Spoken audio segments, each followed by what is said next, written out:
mga questions na na-receive ko recently lang ay kung tinitigasan din daw po ba ang isang babae kapag madaling araw.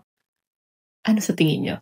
So, sino po bang may sabing hindi? Meron po kasi kaming tinatawag na clitoris. Ito po ay homologous ng penis sa mga kalalakihan. Nung dinedevelop pa po kasi tayo sa uterus ng ating nanay, bago pa po alamin kung ito ay babae or lalaki, meron pa kasing tinatawag na genital bud.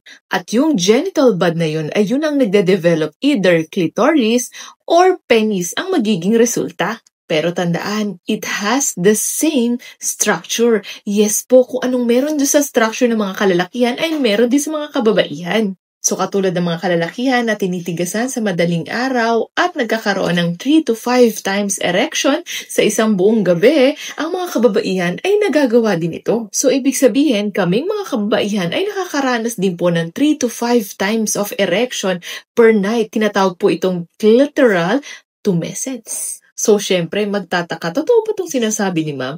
Actually, hindi naman po kasi siya talaga halata sa aming mga kababaihan kasi hindi siya nasa labas. Hindi mo siya nakikita.